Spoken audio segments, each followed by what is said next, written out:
They say love is blind, but no one talks about how betrayal starts with whispers, not shouts. My name is Caleb Monroe. I'm 34, and just 2 months ago, I was supposed to marry the woman I thought would be my forever, Vivian Langford. We met while volunteering at a food bank over Thanksgiving weekend. She handed out pies with that radiant smile of hers, the kind that makes you forget the cold in your bones. We clicked instantly. Kindness, laughter, values, it all felt aligned. I was drawn in, deep. And when I proposed under the aspens of Estes Park a year ago, she said yes through happy tears. We were building a life, shared dreams, a modest apartment in Boulder, and a calendar filled with wedding to-dos. But with Vivian came her family. Her parents, Preston and Evelyn Langford, were country club royalty, art collectors, board members, people who valued pedigree over principle. At first, they seemed welcoming in a way that felt curated, like I was being tolerated, not accepted. But I ignored the red flags, blinded by the sparkle in Vivian's eyes and the hope that love could bridge any divide. You see, I didn't come from yachts and charity galas. My mother, Diana Monroe, raised me and my sister alone after my father died in a warehouse fire when I was 9. Diana worked 2 jobs, never complained, and somehow made chicken noodle soup taste like a 5-star meal. She was a giver, quiet, thoughtful, and iron-willed beneath her softness. When she passed 5 years ago from pancreatic cancer, a light went out in me. But I carried her lessons forward. Be kind, work hard, stand tall. Vivian said she admired that. She said my story made me stronger. But when it came time to plan the wedding, her actions, especially her silence, told another story. Subtle things. Her brushing off my idea to include a tribute to my mother. Preston joking that my humble upbringing made me charming. Evelyn's backhanded compliments about how I'd cleaned up nicely for a public school kid. These weren't innocent remarks. They were deliberate cuts wrapped in polite smiles. I kept swallowing the discomfort, because that's what you do when you want to believe in something badly enough. But the night of our rehearsal dinner, everything unraveled. And what happened next made one thing clear. I wasn't just marrying Vivian. I was about to marry into a family that had never seen my worth. And I was done pretending they did. From the outside, the Langfords were the picture of polished charm. Preston with his tailored suits and country club handshake. Evelyn with her curated pearls and soft smiles. But beneath the surface, their every word was lined with superiority. Their every gesture, a test I was expected to pass without complaint. The first time I really felt it was 6 months before the wedding. We were at one of their family dinners, a tradition held at their Aspen home where crystal glasses outnumbered actual conversations. Evelyn turned to me between the salmon course and dessert and asked, "So, Caleb, do you still teach at that public school in North Boulder?" I nodded, politely, proud of my work. She smiled, a tight-lipped expression. "That's very noble. I suppose someone has to do the difficult jobs." Preston chuckled and added, "Yes, well, at least you're grounded. Madeline's always had a soft spot for underdogs." I laughed softly, not because it was funny, but because that's what you do when you're cornered in a room where every joke is about you, not for you. Later that night, I told Vivian it bothered me. She leaned into me, kissed my cheek, and said, "They don't mean anything by it, Caleb. My parents just come from a different world. You know that." She wasn't wrong. They did come from a different world. But kindness is universal, and so is respect. I kept brushing the moments off until they piled so high I could barely see my own dignity beneath them. It wasn't just the casual classism. It was the erasure of my past, particularly the woman who had shaped me more than anyone, my mom, Diana.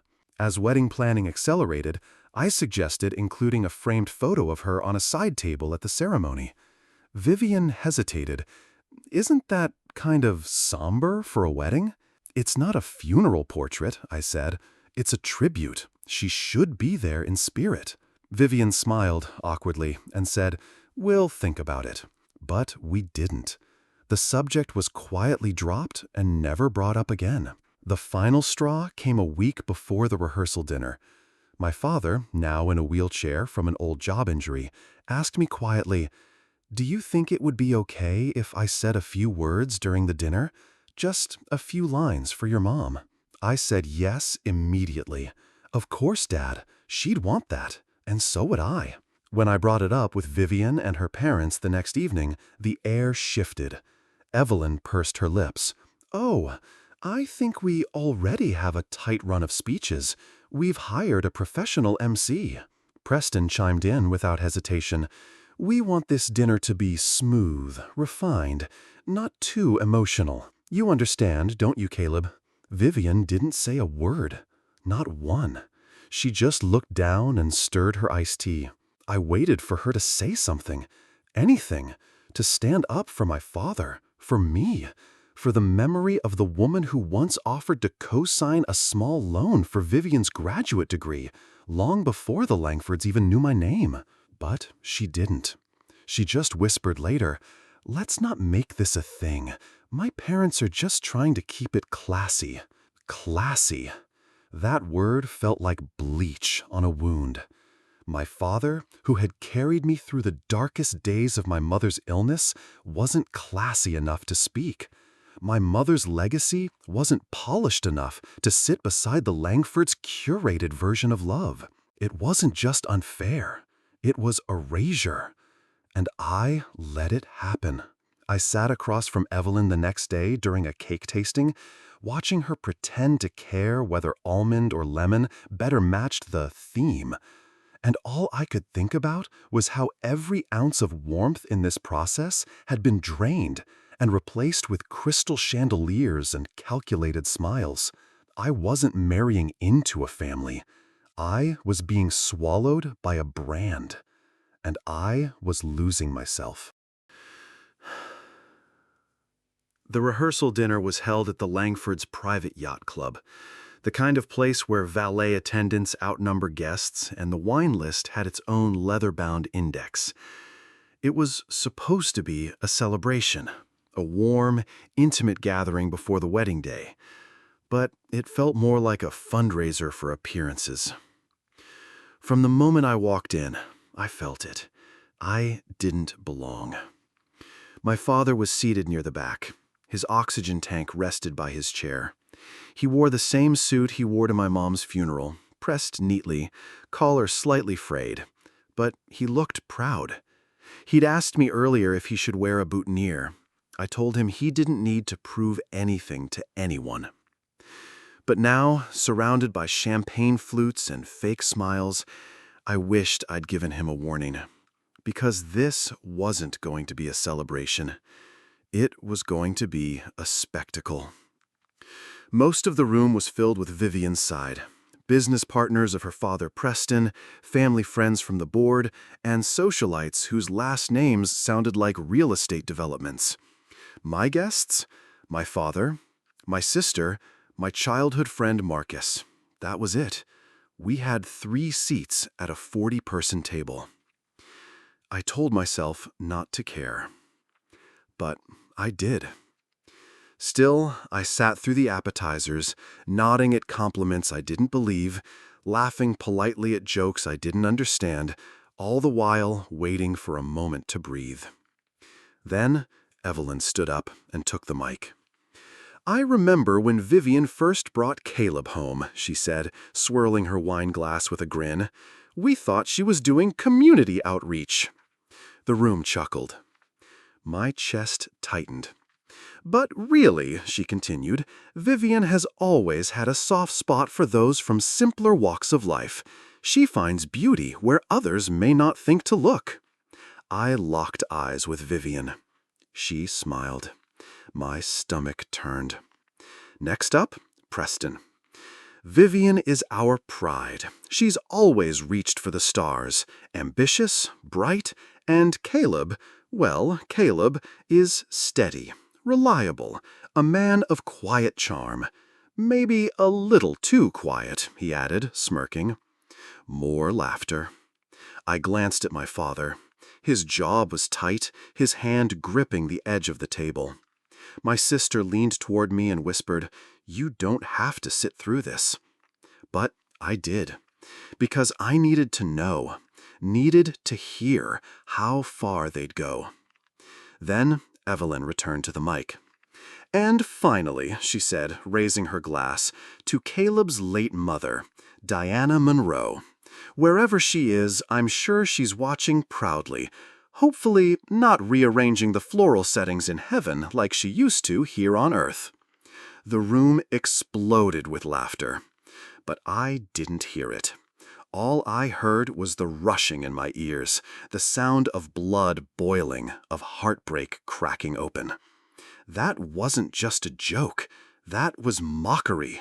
A woman who had loaned them money, who helped keep their daughter in school, who'd once babysat their grandchild so Vivian's brother could finish finals.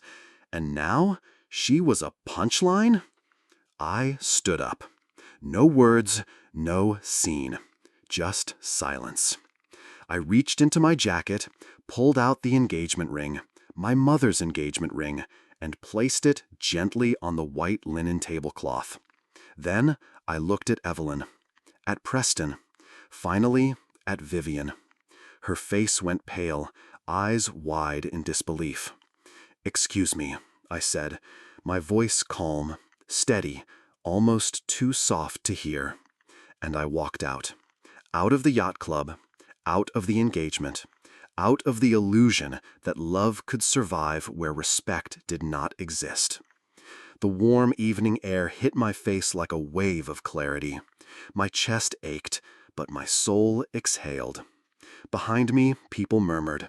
The Langfords stared. Vivian didn't follow. And for the first time in months, maybe years, I felt like myself again. I didn't expect Vivian to come after me, but she did. 5 minutes after I walked out of that yacht club, heels clicking against pavement, her voice sharp with panic. "Caleb, don't do this," she pleaded. "They didn't mean it." I turned around slowly, eyes meeting hers under the glow of the parking lot lights. "Yes, they did," I said evenly. "And so did you, when you laughed." Her face dropped. I was nervous," she stammered. "They were just joking." "About my mother?" I asked. "At a dinner meant to honor our future?" She reached for my hand. I stepped back. "I don't need your explanations, Vivian. I need respect. And your silence tonight said everything." I left her standing there as I got in my car. That weekend, I packed every reminder of the wedding into a box. Invites, favors, framed engagement photos, and dropped them off at her door. I returned every gift, blocked every number, canceled every reservation. My father didn't say much when I told him. He just nodded, as if he'd been waiting for me to reclaim myself. But a week later, something twisted that final knife. I opened the wooden chest that held my mother's things. I kept it locked, tucked behind a bookshelf in my study. Inside was the locket she wore every day, the letters she wrote before passing, and the silver watch, my father's retirement watch, a gift from his old factory crew, engraved with, "For every day you gave us, thank you." It wasn't there. I tore the chest apart, then the bookshelf, then the study. It wasn't misplaced. It was gone. Only one person had been inside this house recently, Vivian. 2 days after the breakup, she'd asked to stop by to return a scarf I left at her place. I let her in. She asked to use the bathroom. I stepped outside to take a call from the caterer. 15 minutes. That was all it took. I called her. No answer. I texted, "Did you take my father's watch?" Silence for an hour. Then, "What are you talking about? I wasn't going to play games. The retirement watch. You saw where I kept it. It's gone." 5 more hours passed. Then came the reply. "I borrowed it. I thought I'd return it after the wedding. I just wanted something of yours." Borrowed. She hadn't just disrespected my mother in front of a room full of people. She had stolen from my father. I threatened legal action. The next morning, a package showed up at my doorstep. Inside, wrapped in a velvet pouch, was the watch. No note, no apology.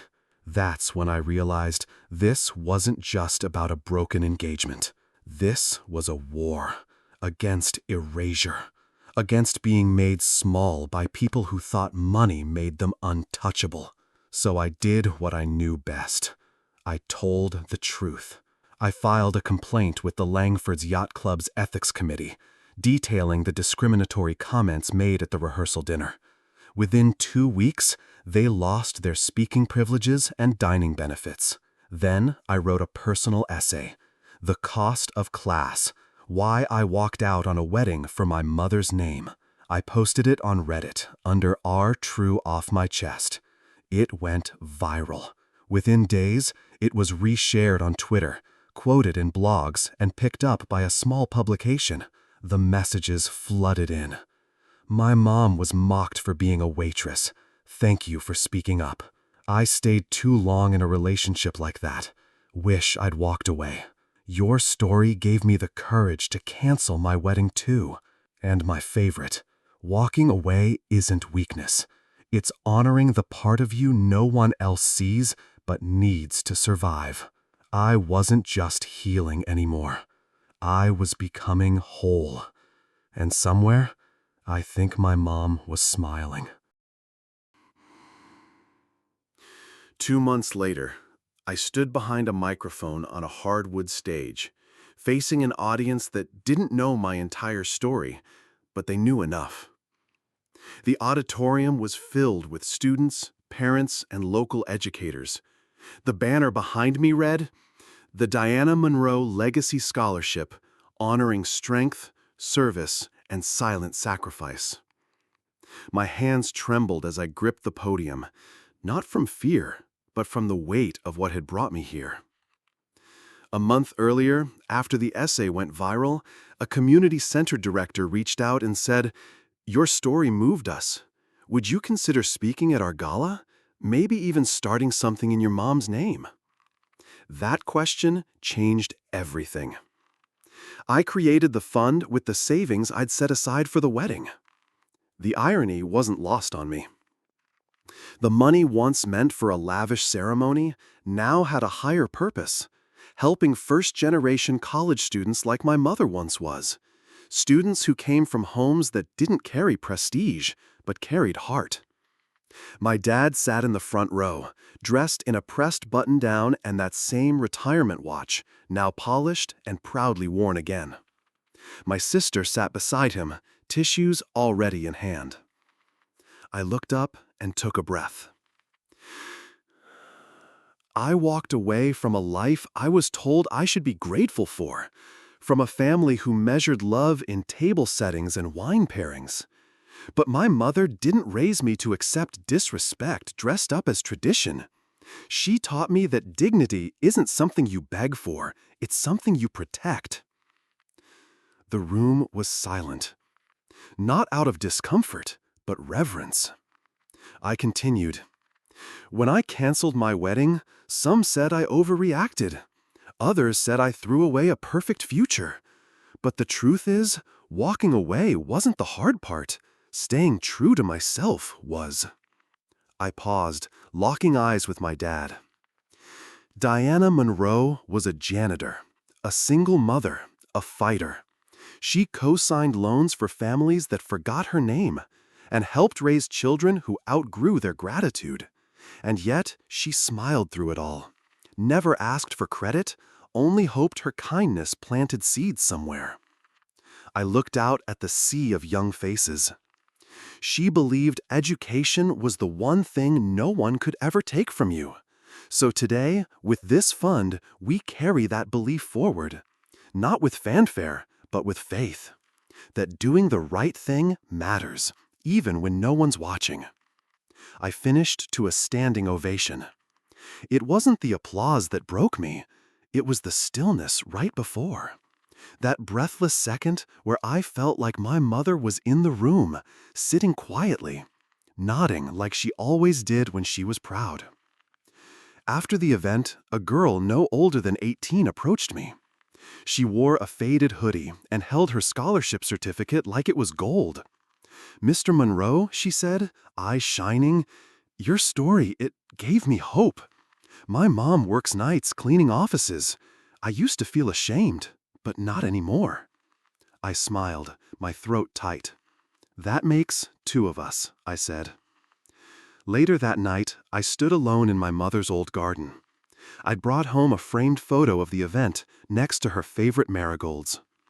I rested it on the soil and whispered, "We did it, Mom." This wasn't the ending I thought I wanted. It was better. I didn't walk away empty. I walked into something real. Walking away from Vivian and her family wasn't the end of something. It was the beginning of becoming whole again. I thought love meant enduring. I thought family meant adjusting, even when it hurt. But my mother, Diana, didn't spend her life giving to people so I could one day let them dishonor her memory for the sake of appearances. Her lessons didn't come wrapped in prestige. They came through late-night dinners after double shifts, through quiet generosity, and through teaching me that the measure of a man isn't in the wealth he acquires, but in the integrity he protects. At the rehearsal dinner, I finally stood up, not just for her, but for myself. And in doing so, I unlocked something far more lasting than a marriage license. I reclaimed my name. When I exposed the mockery, endured the fallout, and used the wedding fund to start the Diana Monroe Scholarship, I didn't do it to be noble. I did it because healing sometimes looks like giving, and closure sometimes looks like creating. And that silver retirement watch, my dad wears it again now, not as a reminder of what we lost, but of what we preserved. Dignity, legacy, and truth. So if you're reading this and wondering whether it's worth standing up, whether it's worth walking away from something that costs your soul just to save your image, let this be your answer. Yes, you are worth protecting, even when it's hard, especially when it's hard. Because the most important vow you'll ever make is the one you make to yourself. Have you ever had to walk away from something that everyone else thought was perfect, but deep down you knew it wasn't right? Share your story in the comments. Let others know they're not alone. And don't forget to subscribe for more powerful real-life narratives about self-worth, resilience, and the strength to choose peace over pretense.